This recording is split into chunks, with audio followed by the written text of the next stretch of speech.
என்னடா நடுவுல எல்லாம் மேட்சே இல்லையான்னு பார்த்தா ஒரு 15 நாளைக்கு cricket world India cricket world அமைதியா இருக்கு. என்னன்னா ஸ்ரீலங்கா போறாங்க டெஸ்ட்டுக்கும் ஓடிஐக்கும். டெஸ்ட்டுக்கான ஸ்குவாட் அனௌன்ஸ்மெண்ட் வந்துருச்சு. அததான் இப்ப பார்க்க போறோம்.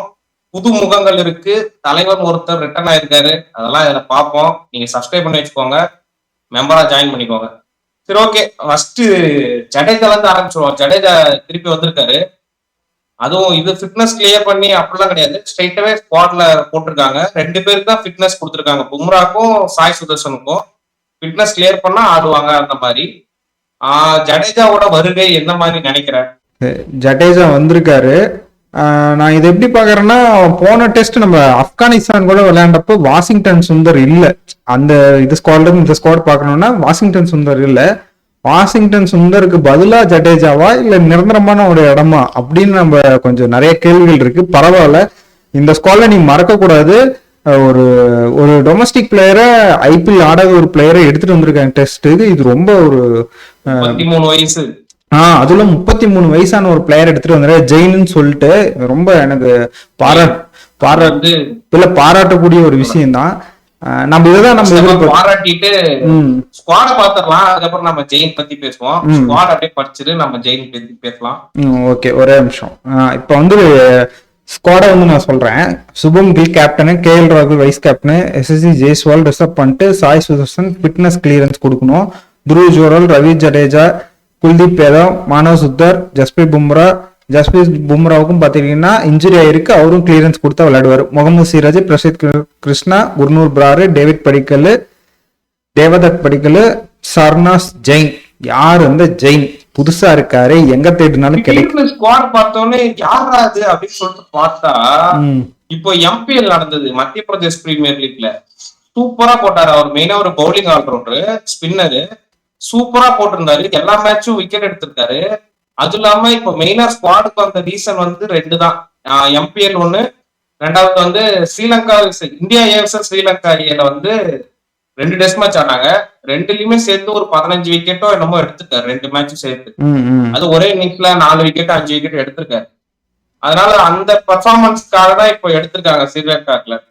இல்ல, அது இல்லாம இன்னொன்னு பண்ணிருக்காரு. இந்த வருஷம் ரஞ்சி டிராஃபி 2025 to 2026 நடந்த ரஞ்சி டிராஃபில இவர் பாத்தீங்கன்னா 30 விக்கெட் எடுத்திருக்காரு.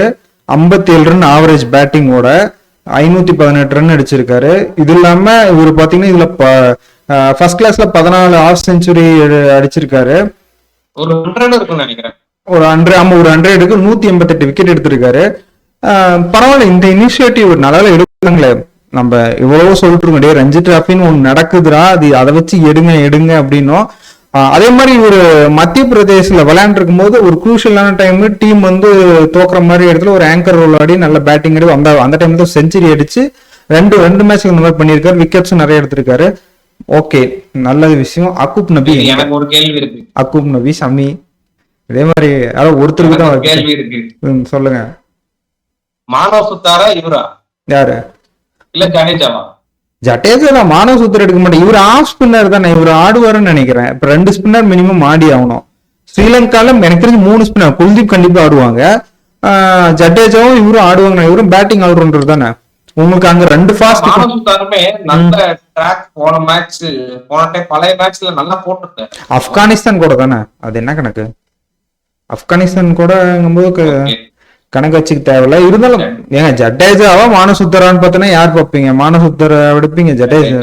பேட்டிங் உனக்கு டெஸ்ட் ஆவரேஜ் பாருங்க. பேட்டிங் நின்று கொடுப்பாரு. சரி, ஓகே.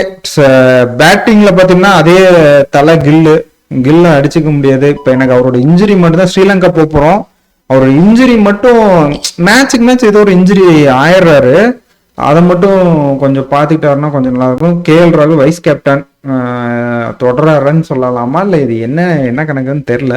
எதுக்கு திடீர்னு வைஸ் கேப்டன் சொல்லியிருக்காங்க. அது தெரியல அது. ஆனா இதுக்கு முன்னாடி இதுல அந்த மாதிரி வைஸ் கேப்டன் பாக்கலன்னு நினைக்கிறேன். எனக்கு தெரிஞ்சு நான் கரெக்டா இருந்தா ஒரு சீரீஸ் என்னமோ இருந்தாரு. ஆனா பெருசா ஞாபகம் இல்ல. ரிசர்வ் பண்ணிட்டு தானே வைஸ் கேப்டனா சொல்லியிருந்தாங்க. அதுக்கப்புறம் பெருசா யாரையும் இது ரிசர்வ் பண்ணிட்டு ஸ்கெட்சா துருவ் ஜோரல் இறக்கிட்டு ரிசர்வ் பண்ணிட்டு சரியா இது பண்ண மாட்டேங்கிறாருன்னு இப்ப இந்த டீம்ல நிறைய பேர் நல்ல பிளேயர்ஸ் இருக்காங்க. இப்ப யார உட்கார வச்சுட்டு யார ஆடுவாங்கன்னே ஒண்ணும் புரியல. இல்ல இந்த மாதிரி இருந்தா ஓகே. இப்ப எனக்கு என்னன்னா சம்மிய வந்துட்டு எடுப்பாங்க, ஸ்ரீலங்கன் சீரிஸ் எடுப்பாங்கன்னு ஒரு ரூமர் எல்லாம் போயிட்டு இருந்தது. புவனேஷ் வந்து 1 டேக்கு ரிட்டர்ன் தர்றாரு, அந்த மாதிரி ரூமர்ஸ் எல்லாம் போயிட்டு இருந்தது. சம்மிய எடுக்காதது ஓகே ஓகே, டெஸ்ட்ல கூட எடுக்கலாம், அட்லீஸ்ட் 1 டே எடுக்கலாம், அவரை ஒரு கன்சிடர் பார்க்கலாம். இப்ப இந்த டீம்ல பாத்துட்டோம்னா நமக்கு இப்ப கில்லு, KL ராகுல், SSC ஜெய்ஸ்வால், ரிஷப் பண்ட், சாய் சுதர்சன் இருந்தா ஆடுவாங்கன்னு நினைக்கிறேன். எனக்கு தெரிஞ்சு சாய் சுதர்சன் தான் 4th உள்ள வருவாருன்னு நினைக்கிறேன். அவரோட ஏன்னா போன ஆப்கானிஸ்தான் டெஸ்ட் சீரீஸ்ல பாத்தீங்கன்னா கில்லோட இடத்த கொடுத்து சாய் சுதர்சன் ஆட வச்சாரு. ஏன்னா கேஎலும் ஜெய்ஸ்வால் வந்து ஓப்பனிங் 1 டே 1 சாய் சுதர்சன், 4th கில்லு அப்படி இறங்குனாங்க. எனக்கு தெரிஞ்சு சாய் சுதர்சன் அவைலபிள் இருந்தா கண்டிப்பா சாய் சுதர்சன் ஆடுவாங்கன்னு நினைக்கிறேன். அப்புறமேட்டு பாத்தீங்கன்னா ரிஷப் பண்ட் எப்பயும் ஆடுவாரு, துருவ் ஜுரல், ஜடேஜா, குல்தீப். பும்ரா டெஸ்ட்டுக்கு ஆடுவாரு என்னன்னு தெரியல. என்ன ஃபிட்னஸ் டு கிளியரன்ஸ் சொன்னாலும் பும்ரா நினைக்கிறேன் ஒரு மேட்ச் கண்டிப்பா ஆடுவாங்க. 2 மேட்ச் ஆடுறாங்க, அதான் 2 மேட்ச் ஆடுறாங்க. சரி, இதுல என்னங்கன்னா குர்னட் பிரார் எடுக்கிறீங்க ஓகே, பிரசித் கிருஷ்ணா, சிராஜ், பும்ரா. உங்க பும்ரா வந்துட்டு குர்னட் பிரார் தேவையா? இத்தனை ஃபாஸ்ட் இல்ல. இதுக்கு என்ன சொல்லியிருந்தாங்கன்னா, இந்த இதுக்கு முன்னாடி நாங்க வந்து அக்கூப் நம்பி எடுப்போம், அந்த அதாவது என்ன சொல்லியிருந்தாங்கன்னா ரஞ்சி டிராஃபி பெர்ஃபார்மன்ஸ் வச்சு நாங்க ஒரு சில பிளேயர்ஸ் எடுப்போம்னு சொன்னாங்க. ஆனா ஒரு சில பிளேயர் இல்ல, ஒரே ஒரு பிளேயர் எடுத்திருக்காங்க. என்னாச்சுன்னு தெரியல, அக்கூப் நம்பி ஏன் எடுக்கலன்னு தெரியல. அவரு நீங்க ஐபிஎல் பெர்ஃபார்மன்ஸ் அக்கூப் நபிக்கு நல்லா இருந்திருக்கும், அதான் பவுலிங்ல நல்லா சப்போர்ட் பண்ணும். இல்ல பவுலிங் ஃபாஸ்ட்டுக்கு சப்போர்ட் பண்ணுமான்னு தெரியல. ஸ்ரீலங்கா பிச்சர்ஸ் எல்லாம் பாத்துட்டுனா நாம தான் ஸ்ரீலங்கா போறோம், நம்மள மாதிரியே பிச்சர்ஸ் இருக்கும், ஸ்பின்னு பயங்கரமா திரும்பும். 3 ஸ்பின்னர் கண்டிப்பா ஆடுவாங்க எனக்கு தெரிஞ்சு. கண்டிப்பா ஜடேஜாவும் இவரும் ஆடுவாங்க, குல்தீப்பும். தேர்டுக்கு வந்து இவர் ஜெயின் ஆடுவாங்கன்னு நம்புறேன், இல்ல மானசுத்தருக்கு போறாங்களான்னு தெரியல.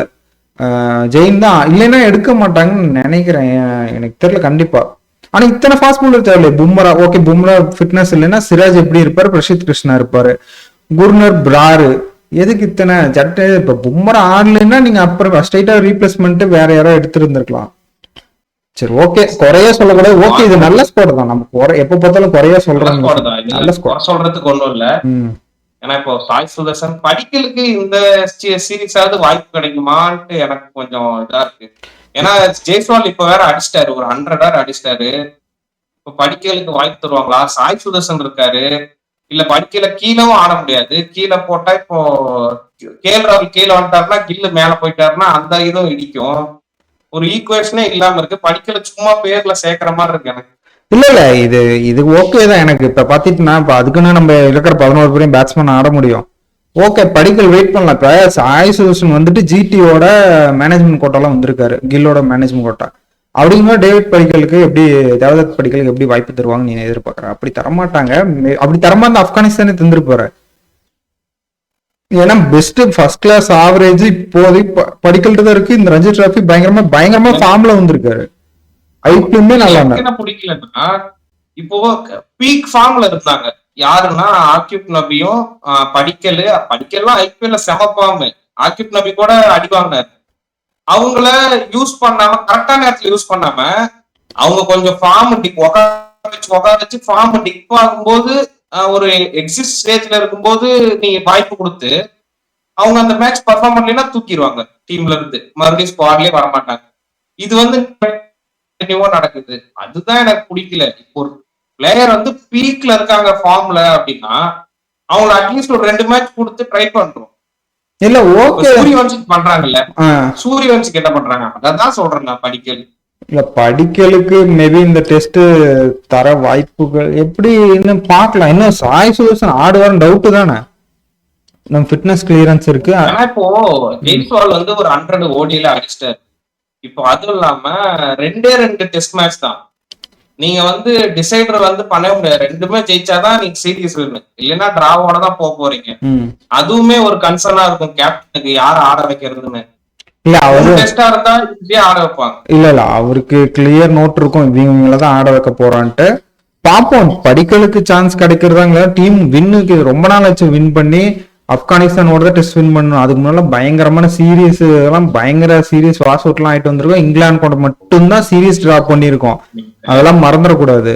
அதுக்கு முன்னாடி வாஷ் அவுட்லாம் டெஸ்ட்ல ஆயிட்டு. நம்ம ம் எவ்வளவு கேவலமா விளையாண்டுருக்கோம்னு நினைச்சீங்கன்னா, WTC டேபிள் எடுத்து பாத்தீங்கன்னா பங்களாதேஷ், பாகிஸ்தான், ஸ்ரீலங்காலாம் நம்மளுக்கு மேல இருக்காங்க. நம்ம 7th 6th பொசிஷனோ இருக்கோம். எனக்கு தெரிஞ்சு ரொம்ப கீழ 6th இருக்கும். பிளேஸ்ல இருக்கும். அதனால ஆப்கானிஸ்தான் டெஸ்ட் ஒரு இது கிடையாது. அது வந்து ஒரு டேபிள்ல மேட்ச், டேபிள் அந்த பிராக்டிஸ் மேட்ச் இருக்கு. டபிள்யூ இது வந்து WTC கேலண்டர்ல வரும். வருது. நீங்க ஆடினீங்கன்னா தோத்தீங்கன்னா கீழே போயிடுவீங்க. அவ்வளவுதான். நீ டெஸ்ட்ல வந்து ஸ்ரீலங்காவை ஒத்து 1 டேஸ்லயுமே வாஷ் அவுட் ஆயிட்டு வந்தோம். T20யுமே ஒரு மாதிரி T20 இல்ல 1 டேல வாஷ் அவுட் ஆனோம். இப்ப டெஸ்ட் அவங்க நல்லா விளையாடுவாங்க. அவங்க ஊர் பிச்சு வேற. எப்படி என்ன நடக்க போகுதுன்னு தெரியல. ஆனா இப்ப கொஞ்சம் லண்டன் பிரீமியர் லீக்லாம் கொஞ்சம் பிரச்சனையில போயிட்டு இருக்கு. ஆடியன்ஸா ஃப்ரீ டிக்கெட் எல்லாம் கொடுக்குறாங்களாம். சனி ஞாயிறுலாம் ஃப்ரீ டிக்கெட் வந்து பாருங்கன்ட்டு எல்லாம் மெயின் பிளே அந்த ஃபாரின் பிளேயர்ஸ் எல்லாம் விட்ரா எல்லாம் வாங்குறாங்களாம். அது சரியா அவங்களோட போர்டு கமிட்டி வந்து, அதாவது ஸ்ரீலங்கா கிரிக்கெட் போர்டு வந்து சரியா சப்போர்ட் பண்ணல. அந்த மாதிரி ஒரு இஷ்யூ போயிட்டு இருக்கு. அதுல இருந்து திரும்பி அதாவது ஸ்ரீலங்கன் ஸ்டார் பிளேயர்ஸே, அதாவது நம்ம ஊர்ல இருக்க எப்படி விராட் கோலி இப்ப IPL விளையாடலன்னா எவ்வளவு பெரிய இதா இருக்கும், அந்த மாதிரி அவங்கள 10 சங்காலாம் வந்து விளையாடல. லண்டன் பிரீமியர் லீக் விளையாடல. அதெல்லாம் இது பண்ணிட்டாங்க.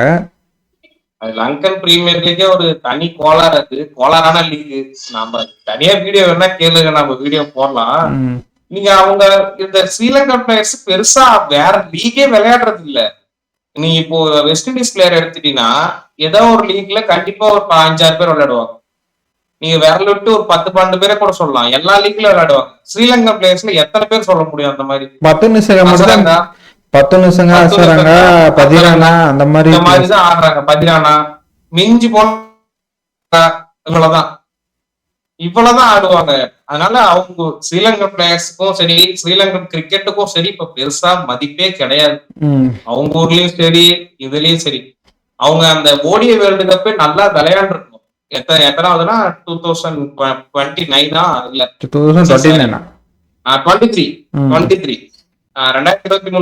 நம்ம கூட ரொம்ப லோ ஸ்கோரிங்ல அவுட் ஆவாங்க. அந்த வேர்ல்டு கப்பே அவங்க நல்லா விளையாண்டுருக்கணும். இப்ப இந்த T20 வேர்ல்டு கப் அதுவுமே நல்லா விளையாண்டுருக்கலாம். எல்லாமே சொதப்பிட்டாங்க. பாப்போம். ஆனா அவங்க ஹோம் கிரவுண்ட்ல விளையாடுறோம். இங்கிலாந்து கண்டிஷன்ல கூட ஆடிடலாம் பிளேயர்ஸ். ஸ்ரீலங்கா கண்டிஷன்ல கொஞ்சம் கஷ்டம். ஸ்பின் நல்லா விளையாட தெரியக்கூடிய பிளேயர்ஸ் வேணும். நம்ம டீம்ல ஸ்பின் நல்லா விளையாட தெரியணும். யாரு இருக்கான்னு விரல விட்டு எண்ணிடலாம். இப்ப இருக்க இந்த டீம்ல ஜடேஜா நல்லா விளையாடுவாரு. கில்லு ஸ்பின்னு ஆடுவாருன்னு நம்புறேன். ஆனா ஸ்பின்னுக்கு தான் அதிகமா விட்டாரு. இல்ல இந்த கண்டிஷன்ல அடிச்சாருன்னா கில்ல நம்ம எதுவுமே குறை சொல்லவே முடியாது. இந்த கண்டிஷன்லயே அடிச்சிட்டாரு. நான் இங்கிலாந்துல அடிச்ச மாதிரி எதுவுமே இல்ல. எனக்கு இதுல வந்து ரிசர்வ் பண்ணிட்டு ஒரு டர்னிங் பாயிண்டா இருக்கும். அவரு ஸ்பின்னு போட்டுனா கடை செஞ்சிருவாரு. அவரு கொஞ்சம் மெயின் ரோல் இருக்கும். ரிஷப் பண்ட் மாதிரி பேட்ஸ்மேன் எப்படின்னா, இப்போ ஸ்பின்னர் போடுறாங்க, அவங்க ஒரு ரிதம்ல போடுறாங்கன்னா இறங்கி டப்பு டிப்புன்னு அடிச்சு ரிதம் உடச்சு விட்டுருவாரு. அதுக்கப்புறம் ஸ்பின்னருக்கு ரிதம் பிடிக்கிறதுக்கு டைம் ஆயிடும். அதுக்குள்ள வேற பேட்ஸ்மேன் நல்லா அடிக்கலாம். அந்த மாதிரி இருக்கு. பயங்கரமான டெஸ்ட் மேட்சா இருக்க போகுது. பார்ப்போம். இது எங்களோட இது ப்ரிவியூ டீமை பத்தின ஒரு அலசல். நீங்களும் உங்களோட இதை கமெண்ட் பண்ணுங்க. திரும்பி இன்னொரு வீடியோட ப்ரிவியூல சந்திக்கிறோம். உங்களுக்கு எல்லாத்துக்கும் பாய்.